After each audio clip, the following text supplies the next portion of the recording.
Are you a woman in the corporate world striving to break barriers, challenge unconscious bias, and lead the way for women in leadership roles globally? If so, this is the podcast for you. Introducing Leading Ladies Who Lunch. The lunch hour is usually the time when colleagues get together for real, honest conversations about work, life, and everything in between. In each episode of Leading Ladies Who Lunch, we'll delve into insightful discussions and share actionable strategies to help you navigate corporate life. Co-hosted by me, Cece George, a leadership development architect and inspirational speaker. I'm thrilled to share my experience and expertise on leadership, mentorship, and organizational intelligence to help you own your career. And me, Rachel Lowndes, CEO and founder, imposter syndrome expert, and mindset coach at Rachel Lowndes Coaching and Consulting. Passionate about helping women conquer imposter syndrome and unleash their inner confidence to get the recognition and promotions they deserve. Jam-packed with insightful conversations, expert advice, and inspiring stories from a diverse group, we'll explore how to overcome obstacles, shatter those glass ceilings, and build unshakable mindsets to unlock your true potential. So whether you're sipping a coffee or enjoying a meal at your desk, tune in for a no-host bar lunchtime chat. Episodes will be dropped every 2 weeks. You can find us on Apple Podcasts, Spotify, or wherever you get your podcasts. And don't forget to hit that subscribe button. Leading Ladies Who Lunch, empowering women, one conversation at a time. Hello, and welcome back to the Leading Ladies Who Lunch podcast. Hey, Rachel, how's it going? Hey, Cece, how are you? It's good to see you again. That lovely, you're wearing pink today, look lovely.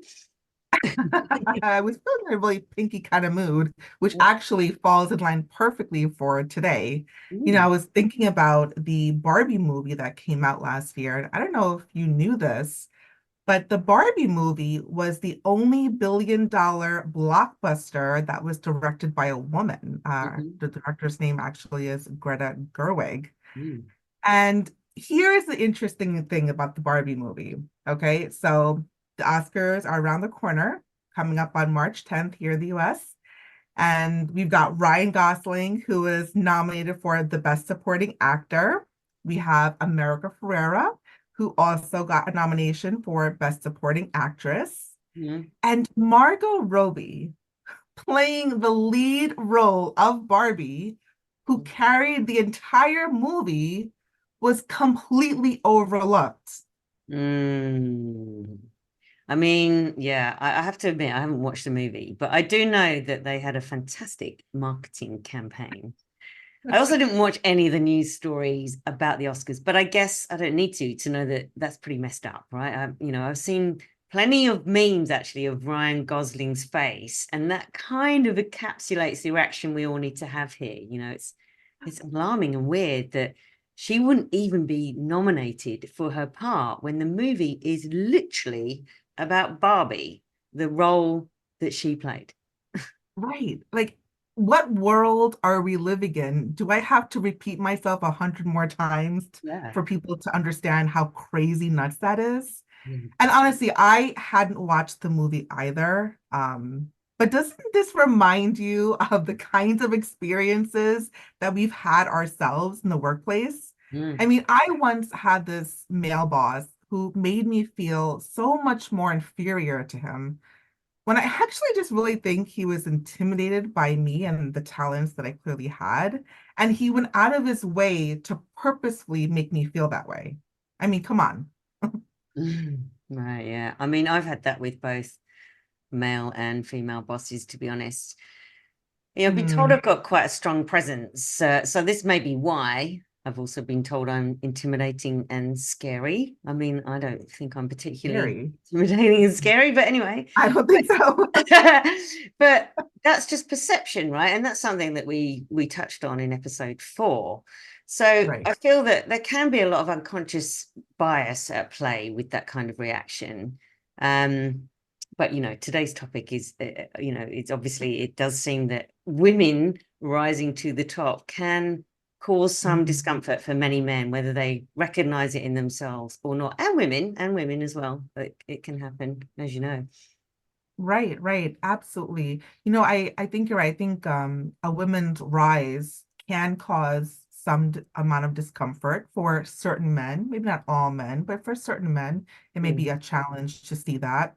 And that's why we're spending today dishing all about this unparalleled journey of the sexes in the workplace, and specifically the challenging rise of women in leadership today. Now, the second I read the headline about the Barbie movie and the Oscar snub to Margot Robbie, I thought this was a mirror image of women's general experience in the corporate environment. And it reminded me so much more of how difficult it was for a woman to climb the corporate ladder than it was for a man, mm, and how much more pressure, is exerted on women to do more, to be more, to fit a certain mold, to mm. behave a certain way. I mean, Yeah. it's the Barbie movie itself. There's this one scene where America Ferrera, she gives this amazing speech to Barbie towards the end. And I Mhm. think it sort of serves as the voice of the modern woman today, but also in a way as a battle cry. Mm, And that's how some online reviewers were putting it. And in her monologue, at one point, America says, "It is literally impossible to be a woman." She goes on to say, "You have to be thin, but not too thin. And you can never say you want to be thin. You have to say you want to be healthy, but you also have to be thin. mm. You have to have money, but you can't ask for money because that's crass. You have to be a boss, but you can't be mean. You have to lead, but you can't squash other people's ideas. You're supposed to love being a mother, but don't talk about your kids all the damn time. You have to be a career woman, but also always be looking out for other people." I mean, the second I finished watching the clip, I thought to myself, wow, I'm pretty sure she has just articulated what many women have been thinking about for a very long time. And, Rachel, to be clear from my perspective, when she says you have to be a boss, but you can't be mean, I don't think you need to be mean to Yeah. qualify you as a boss. And I don't think a leadership trait or as a career woman that I squash other people's ideas. So I sort of see it differently in that way. But I think what she really means is if women show their ambition, they come across as aggressive. Mm, If they're nice or they show compassion and empathy, they're too weak. a So week. it's like we're always at one extreme or the other.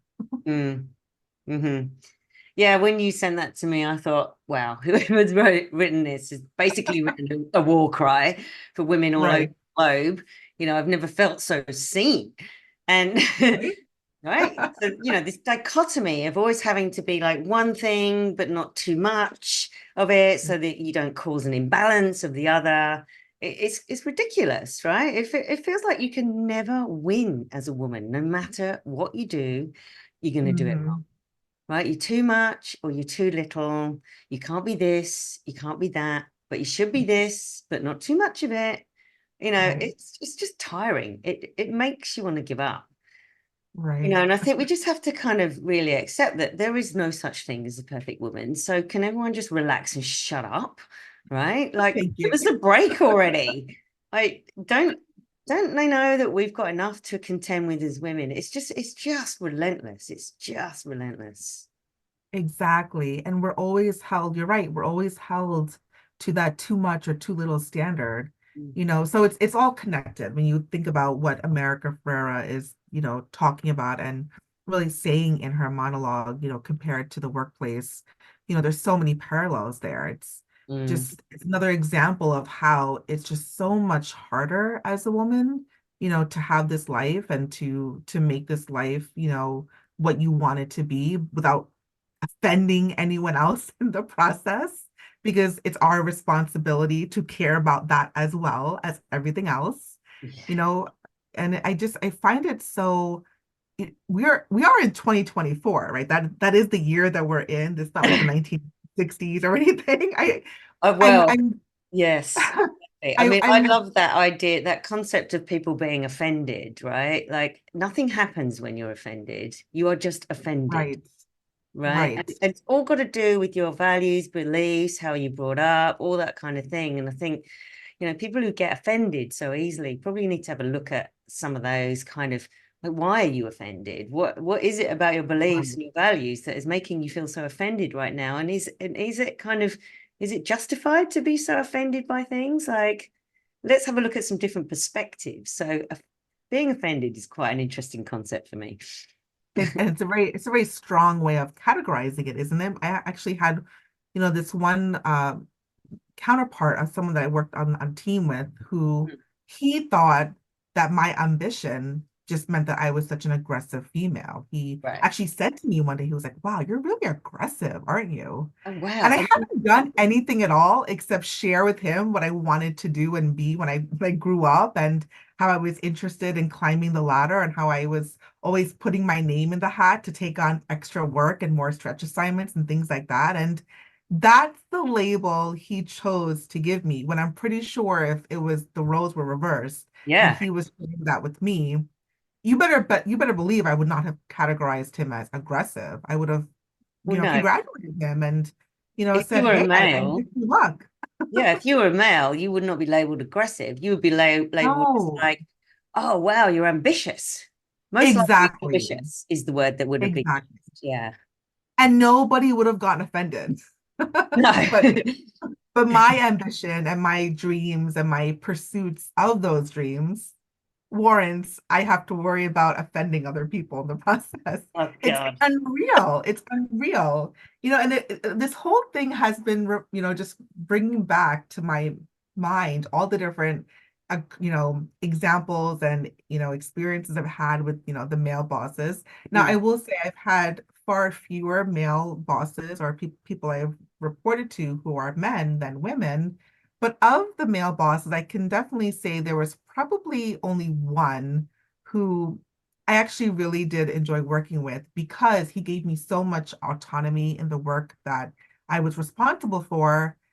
But with that level of autonomy, it also came with sometimes backhanded comments. And those comments made me doubt his claims to my, Mm. sort of brilliance or genius, if you can imagine that. I mean, have you ever questioned yourself because of someone like another man? Have I ever questioned myself because of a man? That's a loaded question, isn't I it? just realized that. Sorry. Well, simple answer, yes, many, many times. I've noticed that the men who have appeared in my life, whether that's my father, managers, or romantic connections, do seem to have kind of one common theme going through them, and that is control, right? They Mhm. seem to want to control me in some way, which is something that I personally battle with, and I'm sure many of our listeners can relate to in some way, whether that's in the workplace or in the home or other areas of their lives. Right. Now, how that has played out in the work setting is things like putting me down in quite subtle but continued ways, like not necessarily backhanded compliments, but kind of like just slightly off kilter Mhm. type things. So, one example, I had a male boss who kept calling me a PA when that wasn't my job, right? Now, there's nothing wrong with being a PA for all our PAs who are listening, but my job was much more than a PA. And so this expression of, what I was doing and the worth of my work was used to really mentally and verbally kind of put me back in my box, because Right. it was also done in front of other people. So of course, then people see a senior leader calling me a PA when that's not my job. Right. And so Right. people then think they can treat me like a PA.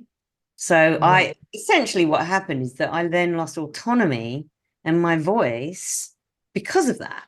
It's Right. like, and it was, well, that's just one example, but I'm also being sidelined, talked over, Right. ignored, had my ideas stolen, Sure. and which I'm sure a lot of people listening have had this too. And we do Yep. talk about this, we have talked about this, and these microaggressions are subtle, but they do compound over time. And in my case, this led to me holding back from pushing ahead in my career, because I simply couldn't hack the open criticism, the judgment, and the fight to have to prove myself all the time. Right. It's not all bad though, right? I have had two male Ah, bosses who are what I call true feminists, in that, they believe women are just as good as men, if not better. They respect women and openly champion for them. And, both these men were very senior executive level creative directors. And I think without them in my career, I would have really struggled even more than mm, I did. So, I guess we have to ask ourselves, what do we need to do to change this? I can I can totally relate with your example of being called a PA. And just so that I'm aware, by PA you meant personal assistant, correct? Yeah, yeah, Like a secretary of sorts, right? yeah, That's what yeah. I thought. When you mentioned the whole PA example, it reminded me of this one memory I had where I was working with a physician Mm, who, just because I was not a clinical person, every right. time I was in the meeting, he assumed I was the group secretary. Now at the time, I was a project manager. So that's quite a few levels Mm, different from a secretary. And, it also reminds me of the time when I had this one physician boss who I thought got along great. And, in private conversations, he let me know that he thought I was doing a great job, that I was very bright and talented and had the abilities. And mm, there's this one time where we're meeting with this other leader. And mind you, the meeting had just started. And within 5 minutes, the two men in the room were already comparing notes on my brilliance and genius. Mind you, it was just 5 minutes into the meeting, and I was sitting there trying to think of what the heck did I say that has these two men comparing notes about how brilliant I am. It actually, if their intention was to make me feel good, it actually had the opposite effect because I just sat there going, well, how do you know I'm brilliant? What exactly happened that tells you I'm brilliant? You Also, you're know, it, waiting for the fall, aren't you? Like, yeah, you're brilliant, but you can't be too I, brilliant because you're aggressive. yes, I guess I've already been pre-programmed in that way because I've heard it so much. Yeah, yeah. And when you talk about, asking ourselves, what do we have to do to change this? I gotta be honest, I don't know how. Can I admit that? I really don't know how to change this. Yeah, I think it's okay for us to admit that we don't know the answer. But I mean, I guess it's not okay to just leave it there. I Right. think we need to be curious about how we can overcome this. I certainly don't know either. I wish I did. I think a lot of women wish they did. I agree. I mean, the only encouragement I see happens is when I see other women rise up. Mm, Don't get me wrong, the percentage of women holding executive level leadership positions across organizations today has definitely gone up from what it was, 20 or 30 years ago. mm, According to online sources, women represent 58.4% of the US workforce. That was as of September of 2022, but yeah, only held 35% of senior leadership positions. And as of 2023, 10.4% of Fortune 500 CEOs are women. And here's an even more alarming statistic: less than 1% of Fortune 500 CEOs are women of color. Now, that in particular definitely, is very striking and alarming to me. So, in terms of change, I think we have to talk about this. We have to draw attention to it, and we need decision makers to listen up, pay attention, and do something. mm. This experience of women needing to prove themselves that much more than men, this cycle has to change. I'm so over it. I think female sponsorship in the workplace is definitely one way to do it. I You actually know, read somewhere that women in leadership is declining this year. Like there's oh, actually a decline. Yeah, I saw that somewhere. Sorry, I just thought about that when you were talking there. oh, And so I'm no. like, oh, we're going backwards, are we? Great. That's helpful. Oh, yeah, that definitely is not a statistic I wanted to No. hear. Oh no, No, that no. is, and it's interesting because sometimes when you look at, these leadership positions, I have to say, for many years, I thought my career journey had to be, vertical. The Mm, only way I knew to grow my career was to go upwards. hmm Lateral movement was something that I did a lot of. It mm, wasn't because I wanted to, it was because I felt like I had to go vertically. yeah. But for me, I think when I think about, these leadership positions, the statistic you're quoting right now is of the decline in women, holding these positions. I think, it is scary because if we want things to change without being represented at that level, that you can actually make change happen, how do you expect it to change? Because Yeah. the male leaders that you're describing who are feminists, who might actually, really Mm, believe in empowering women and thinking that they're, really appreciating them. I think those types of men in the workplace are far fewer than the ones that you and I probably have come across more often. yeah. We definitely need to see more women in leadership positions at the top so they can make some of the, structural changes to the system that we need for this storyline to change itself. 100%. And I think it's reminding me of this example. I'm sure you've heard of this, but there was this internal report at Hewlett Packard that revealed that women only apply for open jobs if they meet like 100% of the criteria that's listed. But men would apply if they think they meet like 60% of the requirements.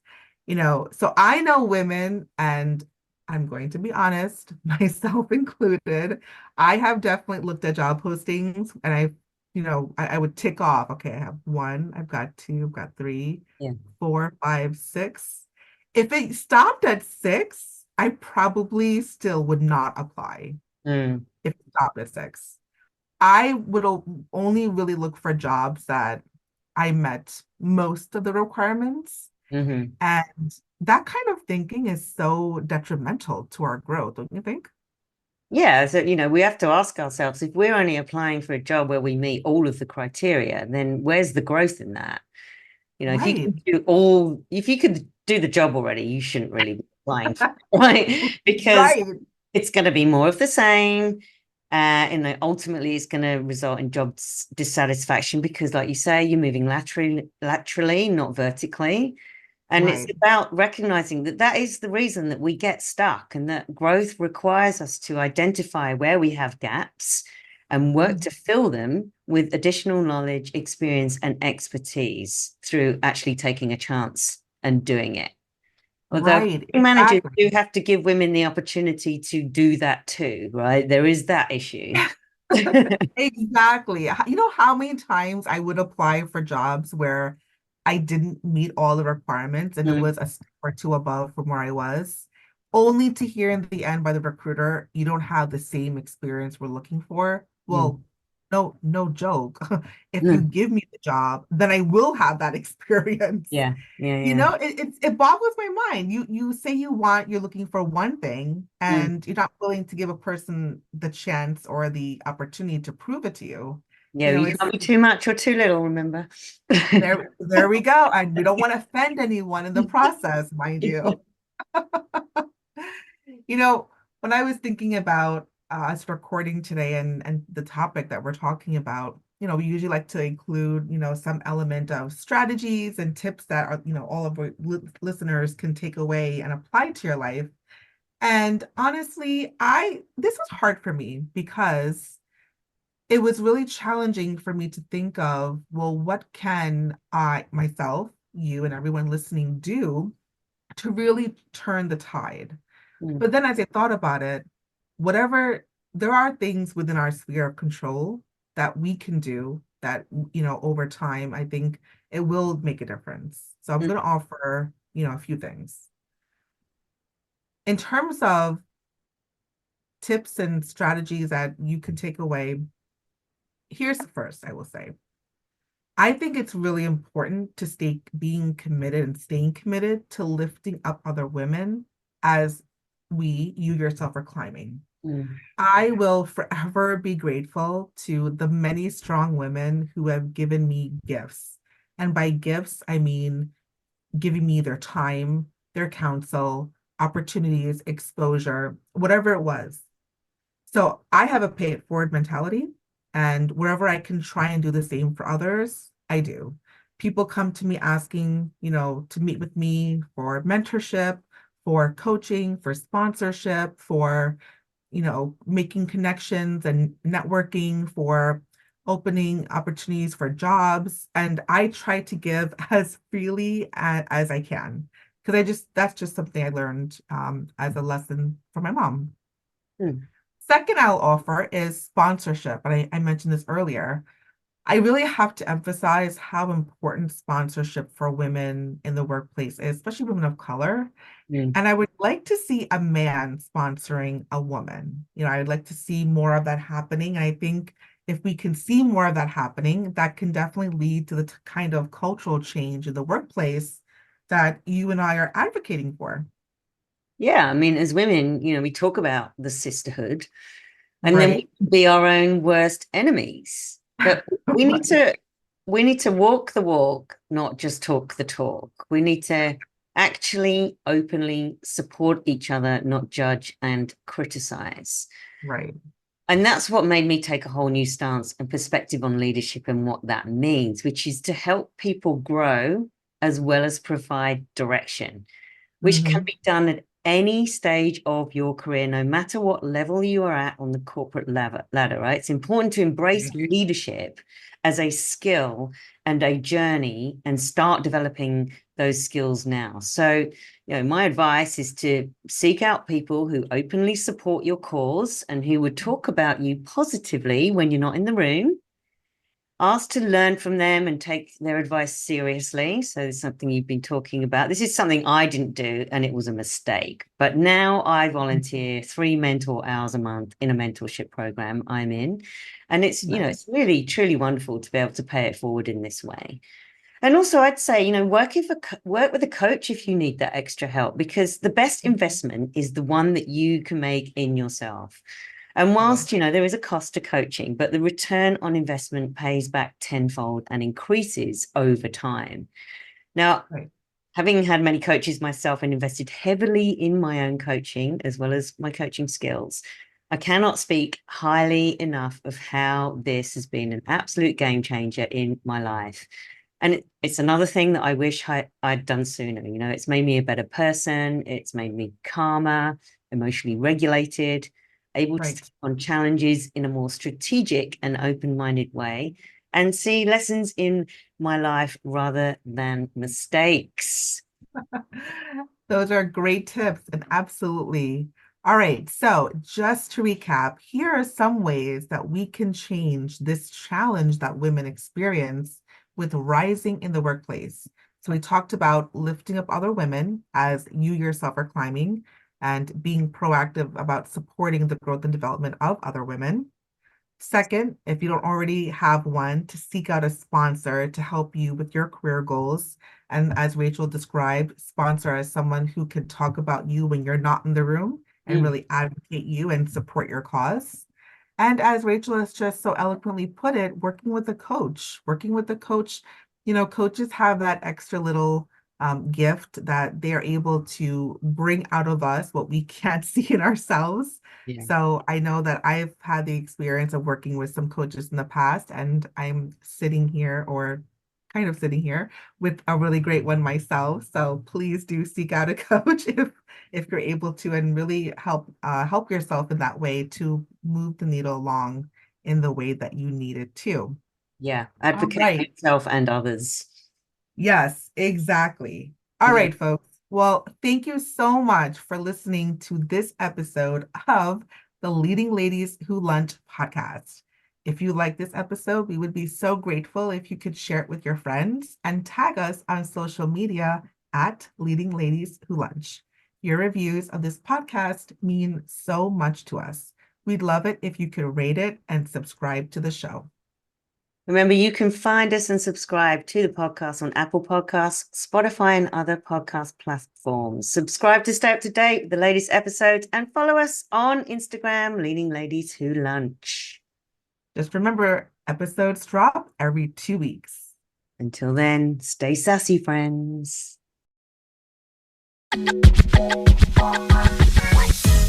Thank you for joining us on the empowering journey at the Leading Ladies Who Lunch podcast. We hope you've enjoyed our insightful discussions, actionable strategies, and inspiring stories that we break down during each episode. If you haven't already, make sure you subscribe to Leading Ladies Who Lunch on Apple Podcasts, Spotify, or your favorite podcast platform so you never miss an episode. And remember, the conversations you've heard on this podcast are just the beginning of your journey. Let your voice be heard, inspire change, and continue breaking barriers as you lead with authenticity, resilience, and unwavering determination. Until next time, keep embracing your leadership potential, challenging the norms, and shaping a better world for women in the workplace. Leading Ladies Who Lunch, empowering women, changing lives.